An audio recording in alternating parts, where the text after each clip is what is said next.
Goose, come. Good boy. Place. Crazy. Good.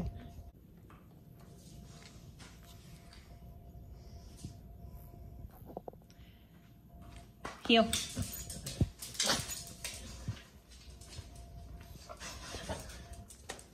No.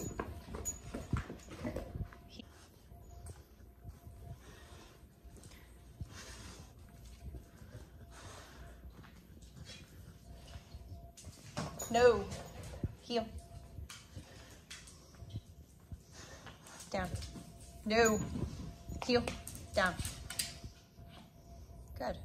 Goose has already been trained by another trainer, his owner, and that is why his skills, his basic obedience skills, are really great. So we're finding ways to challenge him to find ways to get rid of that attitude. And as you can see, crazy excited. And I broke because I brought out the food. So this is a really good way to start to get him thinking, paying more attention, and in a calm way, learning how to focus. No. Problem solving. Heel.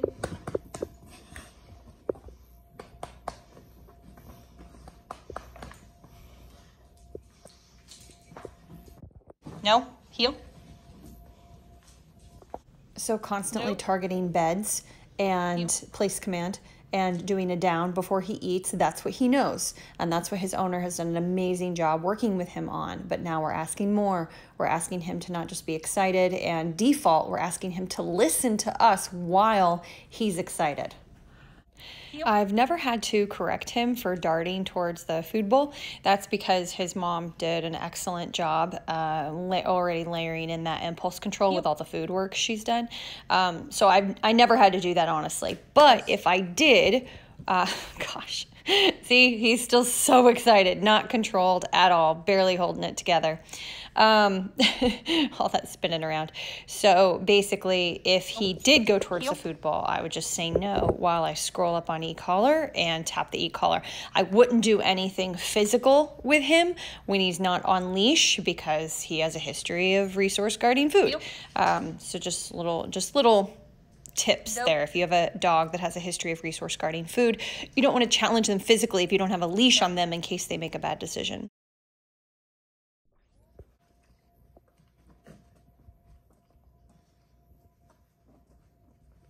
Heel. Good.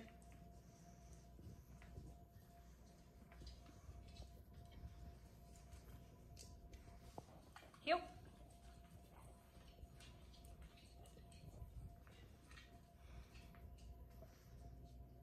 He's switching sides around the food because he thinks that's what I want.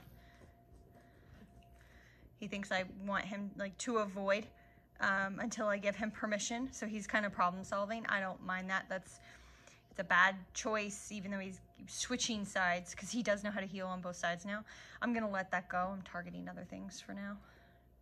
If I did target it, when we do target it, it's a low tap and then I just encourage him on the same side. Place.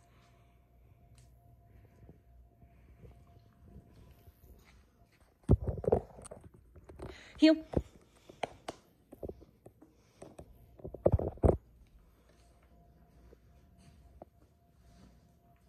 Good.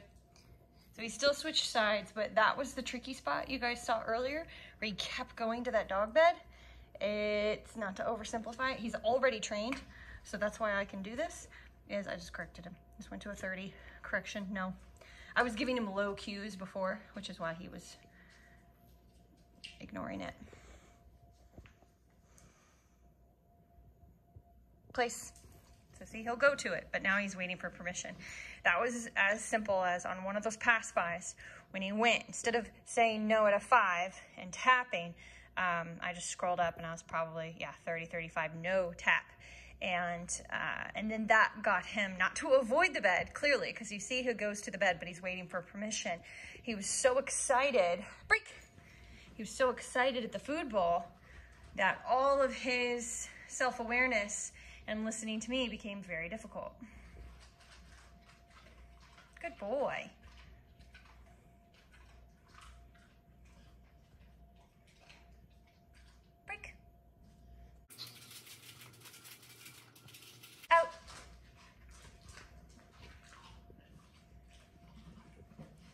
So just to kind of give you an idea of where my head is at, I was at a 46. I was only around a 9 in case he didn't OUT, but when he dropped that piece, I just scrolled up, ended up in the 40s because I was waiting for him to go for it, and he didn't. So now I'm gonna scroll back down, do some healing again. Goose heel. Good boy.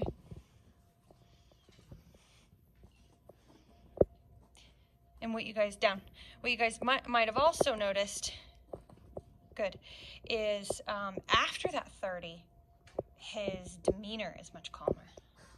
Oh yes, very difficult. After that correction. Place. Good. It's kind of like if you were to go out to the desert and you accidentally step on one of those little ground cactuses and it pokes through your shoe or something like that. It's not comfortable. You're going to start paying attention to where you walk.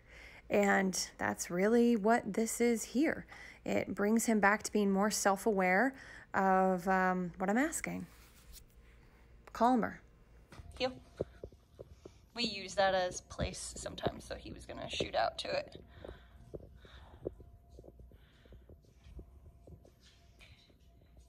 Down. So here we go. So I could release him to the food, or I could say place. Let's see if I can not move my arms or body language and just say P-L-A-C-E. Let's just see if he can do that. Place. Excellent. That's what he was looking at. I'm okay with that. He went to a dog bed close to him. Break. Yeah, get you some food, buddy. He's like, yes, I get that piece of food. He's been waiting. I take pressure off of him, you know, when he's eating. I don't hover over him.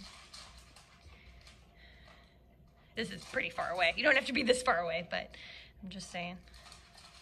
Let's see if I can OUT him without moving into him. Out. Good boy.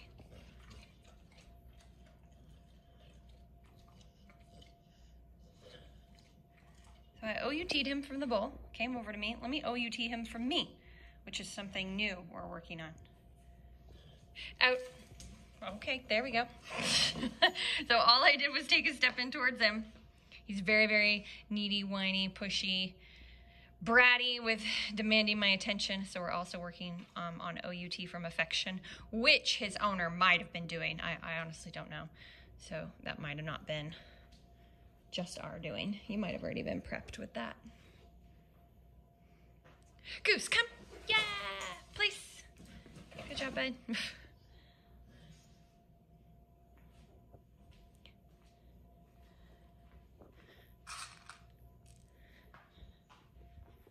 He'll avoid food to try to be a good boy.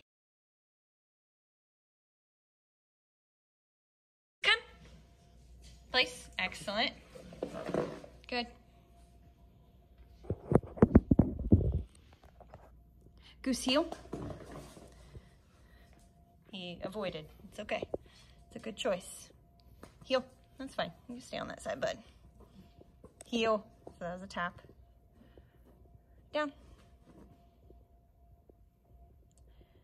Always a very slow 3 count before I go from one to the next, one command or the next. Place, even slower if they're all crazy excited.